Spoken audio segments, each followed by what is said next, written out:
Hey guys, okay, so going over last night's homework on growth rates and percent manipulations.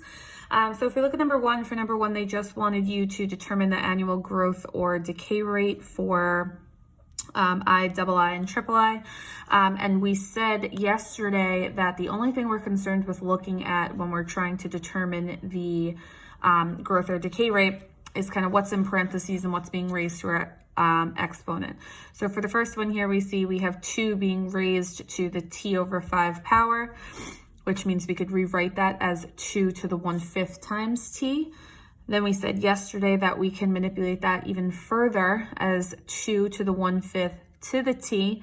And then when I actually evaluate 2 to the 1/5, you should have gotten 1.149 raised to the t power. This is in that form, 1 plus r raised to the t that we're looking for. And once we have everything in that form, we can set that value equal to 1 plus r. When we solve for r, we get that r is 1.49, which means that this is a 14.9% growth. For part 2, we have 9 over 5 raised to the t over 2, really meaning 9 over 5 raised to the 1/2 t. Manipulate that a little further to be 9 over 5 raised to the 1/2 raised to the t power. 9 over 5 to the 1/2, make sure that when you are plugging that into your calculator that you have both of those values in parentheses. So you should have open parentheses 9 divided by 5, closed parentheses, raised to the open 1 divided by 2, closed. And that's where you're going to get the 1.342, okay? So we get 1.342 to the t power. I can then set that value equal to our 1 plus r. So I get 0.342 is equal to r, meaning that this is a 34.2% growth rate. Finally, part 3, we have 3 over 4 raised to the t over 10, which is really 3 over 4 to the 1/10 t. Manipulate that a little further, 3 over 4 to the 1/10 raised to the t. And same thing as part 2, I want to make sure my 3 over 4 is in parentheses and my 1/10 is in parentheses. And you should get 0.972 if that's the case. When I set 0.972 equal to 1 plus r and solve for r, what I notice is that I get a negative value indicating that this is actually a 2.8% decay.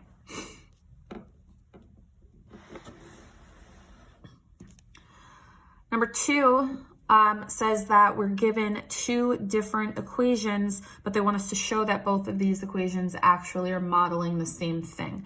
So if I take the first equation, 100 times 2 to the t over 5, again, essentially all they're asking us to do is just manipulate the equations so that they're kind of in that p times 1 plus r to the t form. So instead of t over 5, I could rewrite this as 100 times 2 to the 1/5 t power. Manipulate that a little further. I have 2 to the 1/5 to the t, and I get 100 times 1.149 to the t power. If I do the same exact thing with the second equation, I have 4 to the t over 10, which is really 4 to the 1 over 10 t. I can take that 4 to the 1 over 10, raise that to the t power, and when I actually evaluate 4 to the 1/10, I get the same value, 1.149, which is essentially showing that we do in fact have the same growth rate.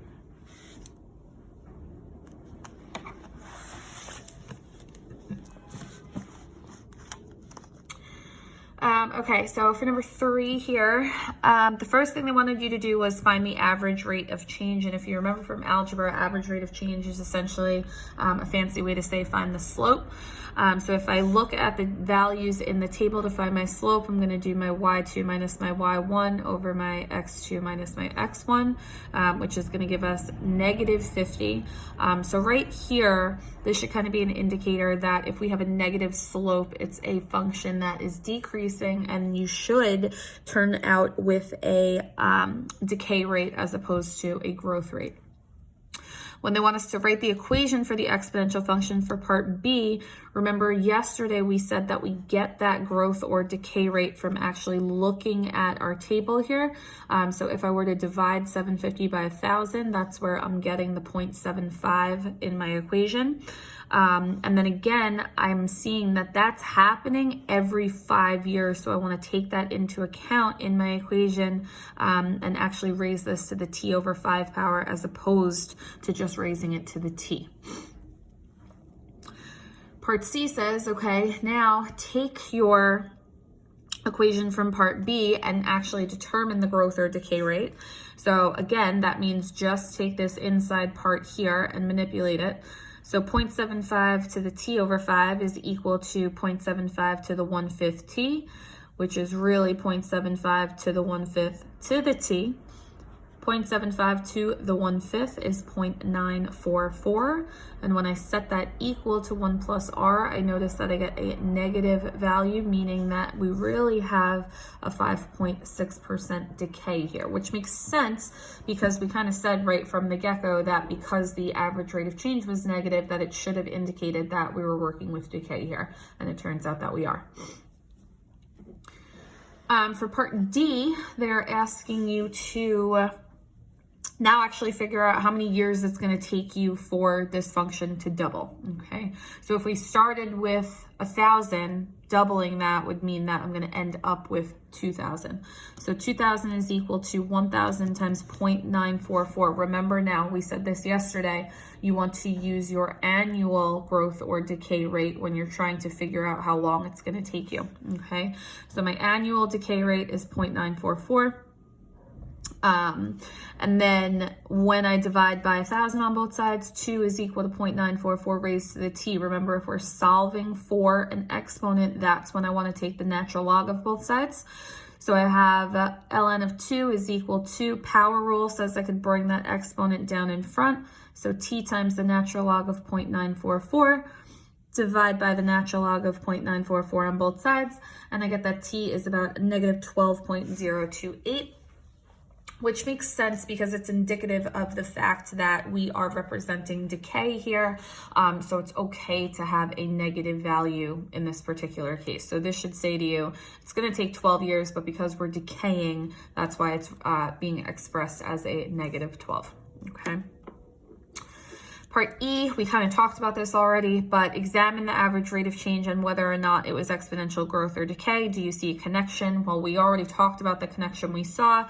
The fact that the average rate of change was negative meant that we were representing decay. So that means that if the average rate of change was positive, we would be representing growth.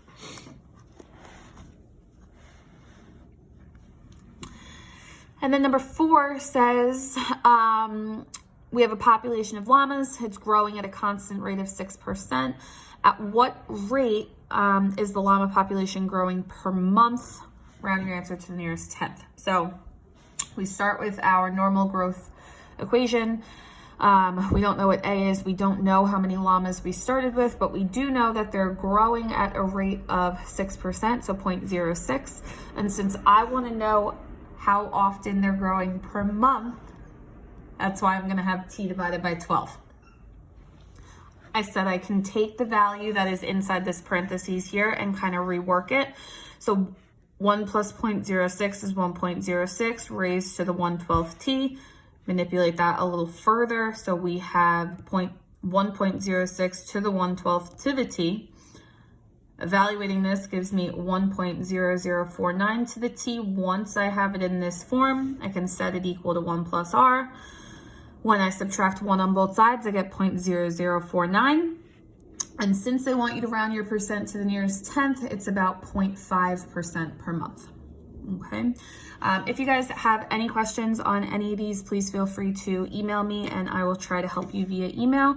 As far as today goes, you have a Google Forms quiz that you need to complete by the end of the day.